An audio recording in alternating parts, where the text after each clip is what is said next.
কই গেলে হে সুদীজন সব? আরে এসো এসো এসো, সোনার পাখির গল্প শোনা হবে। সোনার পাখি, সোনার পাখি, ঠাকুর সোনার পাখির গল্প শোনাবে। হ্যাঁ, সোনার পাখির গান তোমাদের কাছে আমি পরিবেশন করবো। শোনেন শোনেন শোনেন বলি, শোনেন সুদীজন, সোনার পাখির গল্প কথা করিব বর্ণন।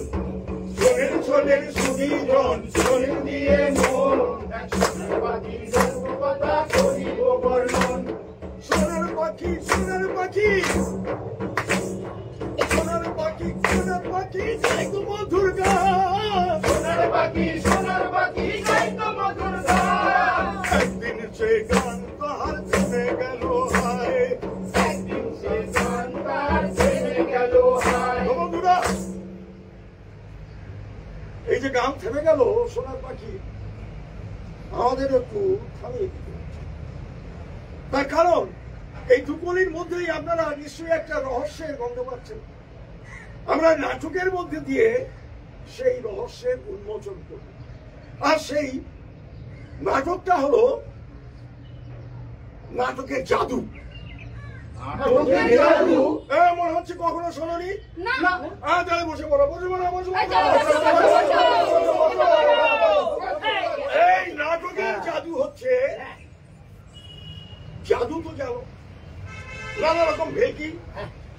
তো এই যে নানা রকম ভেলকি দিয়ে যেমন মানুষকে আকর্ষণ করে, নাটকের মধ্যেও কিন্তু নানান সমস্ত আকর্ষণীয় জিনিস থাকে যা দিয়ে মানুষকে আকর্ষণ করে।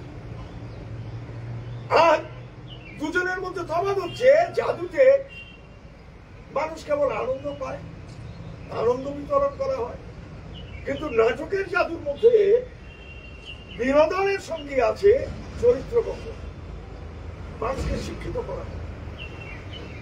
আর এই নাটক লেখা হয় কল্পনা শক্তির দ্বারা। মনের ভেতরের যে কল্পনা কাজ করে খেলে, সেই থেকেই এটা লেখা হয়। আর এটাকে কেন জাদু বলছি?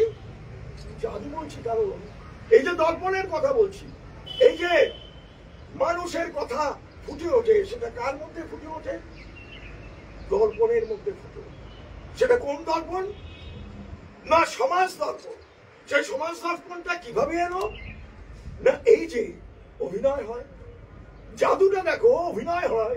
এই রাজা, উজির, মন্ত্রী, শান্তি, তারপরে চাষি, মজুর, এই যে সব চরিত্রে অভিনয় হয়, তারা যখন অভিনয় করে সেটা কি সত্যি তারা রাজা, মন্ত্রী, মাস্টার, শিক্ষক, ব্যারিস্টার, জজ? তা তো না, কিন্তু তারা অভিনয় করে। আর সেই অভিনয় থেকে যে সত্যটা বেরিয়ে আসে সেটাই হলো দর্পণ। মানে আমাদের সমাজ ফুটে ওঠে দর্পণের মধ্যে, ম্যাজিকের মতো। দেখো, ম্যাজিকের থেকেও বড় ম্যাজিক, কোনটাই সত্য নয়, কিন্তু বেরিয়ে এলো জীবন সত্য। তাহলে বুঝতে পারলে ম্যাজিক মেরার হলো আমাদের নাটক। আর যে কথাটা বলার সেটা হচ্ছে, তোমাদের মনে অনেকের প্রশ্ন যে আমাদের নাটক কোথা থেকে এলো? হ্যাঁ সত্যি তো, আমাদের এই নাটক কোথা থেকে এলো? হ্যাঁ, তোমাদের কি ভাবনা? সেটা কি বিদেশ থেকে এলো? আমাদের নাটক আমাদের দেশের জল, হাওয়া থেকে, বায়ু থেকে জন্ম নিয়েছে এবং বিবর্তনের মধ্য দিয়ে গিয়ে সে এগিয়ে গেছে। আর আমাদের দেশে এই নাটকের ব্যাপারে একটা গর্ব করবার মতো বিষয় আছে, সেটা হলো নাটক নিয়ে এক শাস্ত্র রচনা করা হয়েছে। পুরাকালে আমাদের পূর্বপুরুষদের মধ্য থেকে শাস্ত্র রচিত হয়েছে, বুঝতে পেরেছ? আর এই শাস্ত্রের নাম হলো নাট্যশাস্ত্র।